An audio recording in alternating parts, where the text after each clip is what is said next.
Okay, good afternoon, everyone, and welcome to today's webinar featuring guest presenter Lisa Arpino. Lisa joined the Perry Johnson Registrar's family in 2018 and as a lead auditor and 2 years as the Assistant Accreditations Manager at PJR.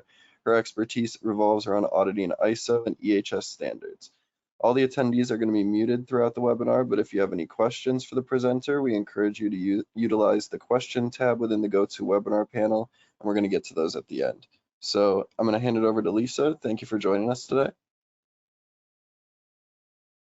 All right, good morning, everybody. I know Parker says afternoon. I had to double check. It is 11 Eastern time. So if you are on the West Coast, thank you for getting up early and joining us here. We're excited to have you. Clearly, if you are interested in learning about pre-assessments, you are likely early on your journey toward gaining certification for an ISO standard. So thank you for taking your time and trusting Perry Johnson registrars with your knowledge journeys. So hopefully this webinar will be value added and answer some questions you might have about the pre-assessment and whether it's right for you and your organization. Okay, so I'm going to dive into the slides here. So what we're going to cover in this webinar, we'll do a little introduction. We will talk about what the benefits of a pre-assessment are, why you should have one, who should have a pre-assessment, so is it right for your company, how you would prepare for a pre-assessment, so how far along in your journey do you need to be for a pre-assessment to be effective, and then we'll close with some Q&A if there's any questions and just some final thoughts and wrap up. So we will start with our intro. So essentially when we ask what is a pre-assessment? So a pre-assessment audit occurs prior to a stage 1 or a stage 2 registration audit. It's a very informal readiness assessment, and it's the only audit that PJR offers that's not required by an IAF or accreditation body. You are not required to have a pre-assessment before you're getting registered.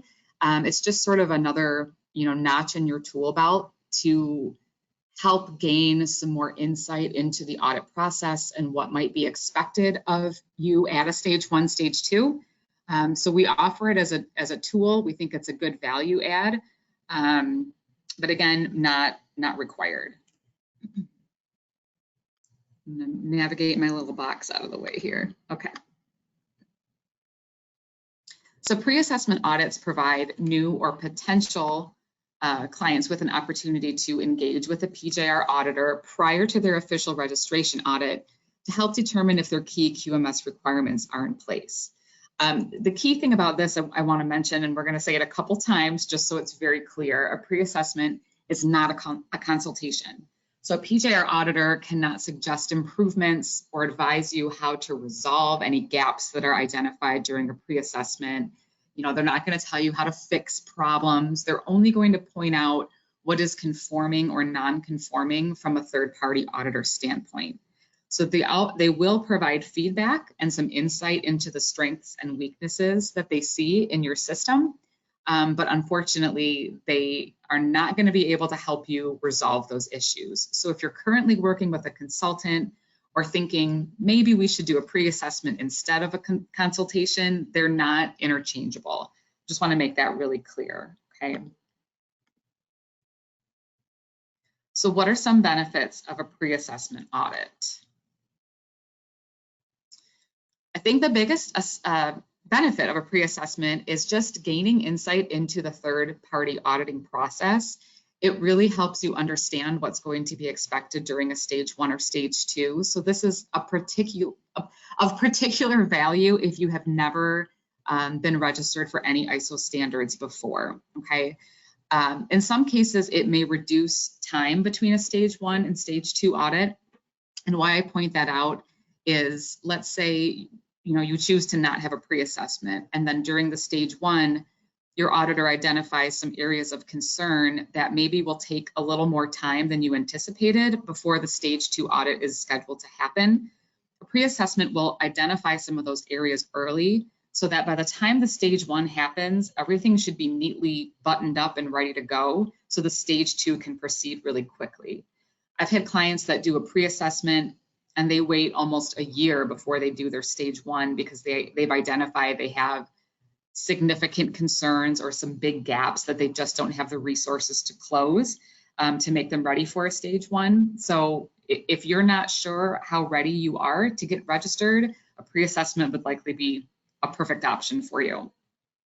You will establish a relationship with your PJR auditor. Many times the auditor that does your pre-assessment will also be the auditor that does your registration audit. That's not always true, but of course you're always able to request the auditor that does your pre-assessment if it was a good experience. So that's kind of a neat thing for you to just establish rapport and get to know your auditor's style and their communication style before you walk into the stage 1. We kind of said already, the pre-assessment is designed to identify gaps in a QMS system that might delay a stage 2 audit. So big things like, have you done an internal audit? Have you done your management review? Are they in appropriate succession? Any of those things could hold up a stage 2 audit if they're not completed at the stage 1. So a pre-assessment is valuable. Streamlines the registration audit process. So again, it's just open communication between you and your auditor, which hopefully will make the stage 1, stage 2 process more seamless. And then also it will help you gain a deeper understanding of the ISO standards you're hoping to get certified to. It allows you to, ask questions of your auditor and how they interpret the standard, not from a consulting perspective, but just in knowing what they're going to be looking for, perhaps at a stage 1, stage 2, and in a general sense. And I have to say general sense because, again, they're not consulting. Okay, so who should have a pre-assessment? Might not be appropriate for every organization, and that's okay. So pre-assessments are designed for new or potential customers that are not currently registered with PJR or another CB. Okay, so if you are already registered with PJR for, let's say, ISO 9001, we can't come back and do a pre-assessment for you. You're already registered. Or if maybe you are currently registered with BSI, DECRA, NSF, another certification body, and you're looking to transfer to PJR because of cost or you've had a bad customer service experience or whatever the case may be, we won't do a pre-assessment if you're transferring mid-cycle. The only exception to that is if your certificate with another organization has lapsed and now you're forced to start over, we could do a pre-assessment at that point because we would then start with a stage 1, stage 2. If you're interested in adding a new standard, let's say you're already ISO 9001 certified, but now you're interested in adding 14001 for the environmental or 45001 for occupational health and safety, you would be eligible for a pre-assessment in that new standard only, not for your 9001 system, but you could certainly have a pre-assessment before a stage 1 audit for a new standard. Kind of mentioned already, but if you are not sure if you're truly ready for a stage 1, stage 2, a pre-assessment is going to be a really great tool for you to, again, have some good communication with your PJR auditor, understand exactly what they're looking for to make sure that you're ready for the stage 1, to know exactly what key features of your system need to be in place in order for you to gain registration. And then we mentioned already, but if you would like to minimize time between a stage 1 and stage 2, a pre-assessment can certainly help identify areas of concern early on so that by the time a stage 1 rolls around, those items have already kind of been addressed and have been resolved so that we can approve the stage 1 and quickly move forward with a stage 2. And when I talk about gaps in the system, by the way, again, some of the key things that we look for during a pre-assessment are essentially what I've kind of already mentioned. Do you have a management review process in place? Have you done a management review or is it planned? Do you have an internal audit procedure in place? Have you done a full system internal audit or is that planned? And what is the timeline of those? Do you have the internal audit before management review so that you can discuss the results at management review? That's sort of we see that missed every now and again. Do you have your scope statement identified? Do you know exactly which clauses apply to you and if there's any exclusions that you want to take? For example, are you design or no design, and have you notated that? Do you have a quality manual? Do you have procedures written? Do you have document control? I mean, those are some heavy hitters that, you know, we would essentially look for in a pre-assessment. If you're completely new to the ISO standards, you've never done this before, this is also a really great opportunity for you to get more familiar with the ISO standards, understand it from an auditor's perspective, dig a little bit more into the verbiage in the standard itself and in the clauses. So when a particular clause number is asking for a requirement, you know, how does that translate from the page of the standard to what you're doing in real time? A pre-assessment audit like that can certainly be helpful in determining if you've done everything you can to meet that requirement. I'm going to move along here. So again, we're going to have a couple reminders on the pre-assessment. Pre-assessments are not consultative, and they should not be used in place of hiring a consultant if you believe that that's beneficial to your organization. So this vastly varies between companies. A lot of companies hire consultants, and that's great. A lot of companies don't. Maybe it's out of the budget, or maybe there's enough sort of legacy knowledge in the organization that they feel a consultant isn't necessary. Whatever the case is, pre-assessments, because they're so informal, tend to lead to a lot of conversation that's kind of like, oh, well, how do you think we should fix this? Well, how can we make this better? Or an auditor might identify sort of a gray area and say, yeah, it's close to non-conforming, and it can be very difficult for an auditor to not interject, you know, their opinion on how to make it better.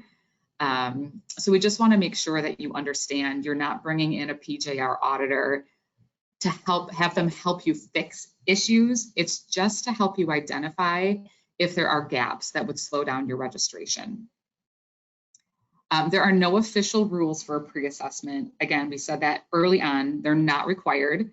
So for this audit, unlike any other audit you will do, you're not going to have an audit plan, okay? We're not writing non-conformances or findings. We don't write those at a stage one anyway.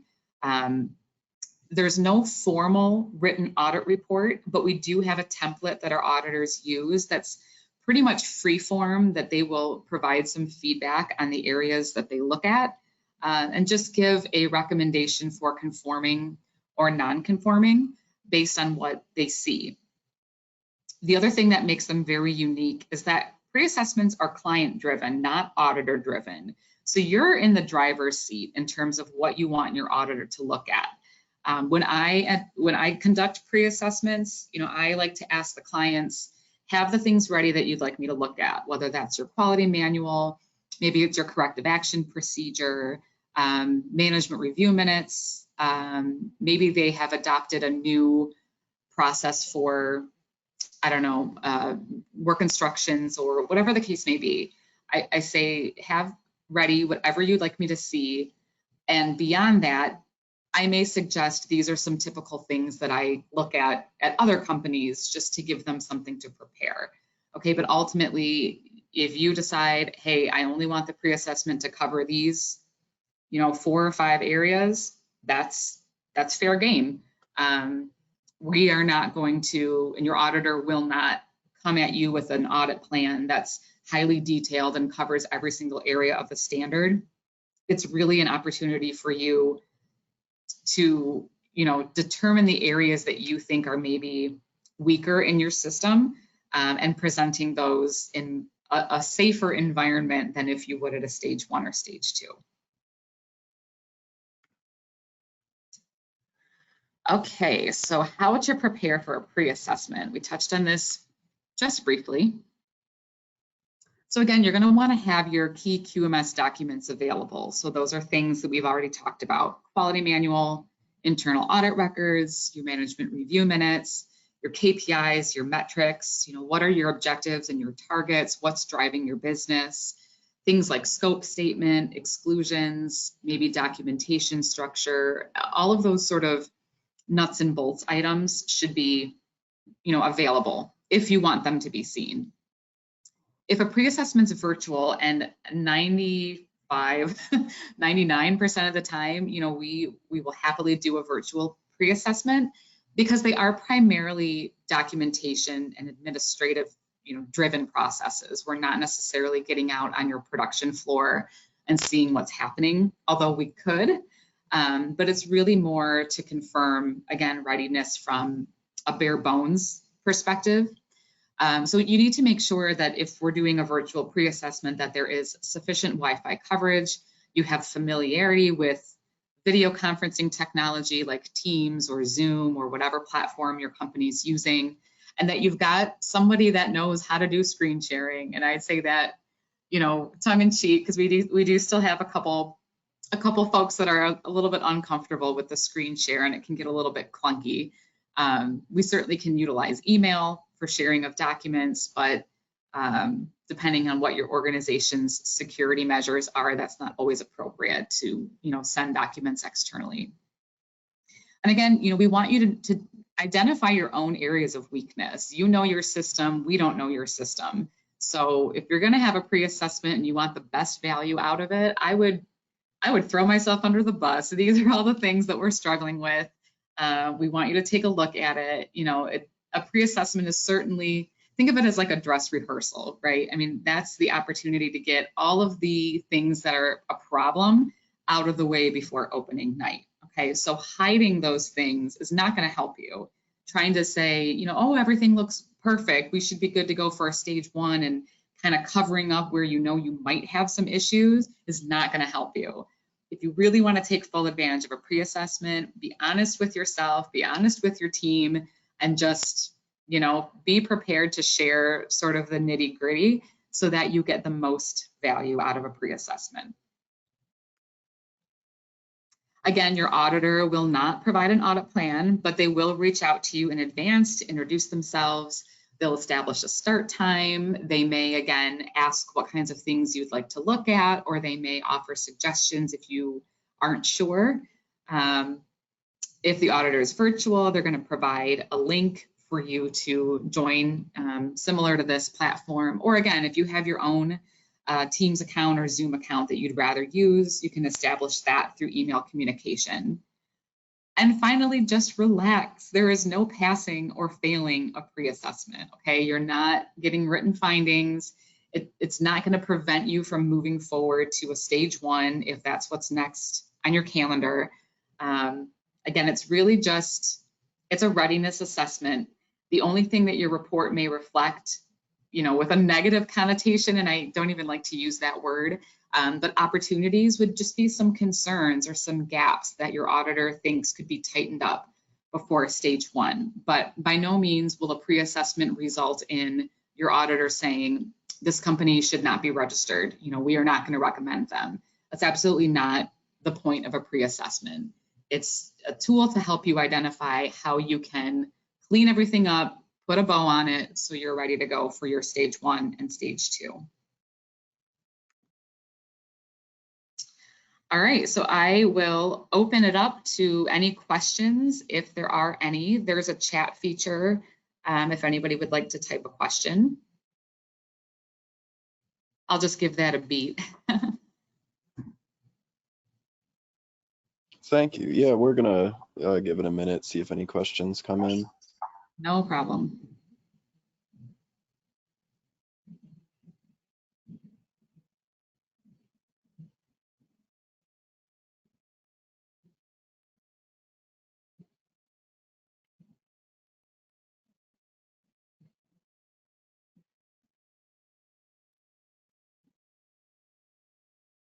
Parker told me I should prepare my stand-up routine in case there's extra time. I didn't do that. No. Looks like we don't have any questions. I don't know if you want to give your contact info if anyone wants to reach out with any questions. Yeah, for sure. So here is the phone number. to Perry Johnson registrars and the website. I can be reached at the phone number there. It's the 800 number, or any other member of our team. If you have further questions that maybe, we'll log off and you'll think of them after, because I do that all the time, feel free to reach out to a member of our team or a sales rep. If you would like to get some information on a pre-assessment from a cost perspective, they would be able to provide a quote to you. We are here to help you in your journey to certification, so please don't hesitate to reach out to myself or another member of the team. Okay, I thank you all for your attention this morning, and I hope that this was beneficial, and I hope that you've learned a little bit more about the pre-assessment and can make a good decision about whether it's something that's right for you and your company.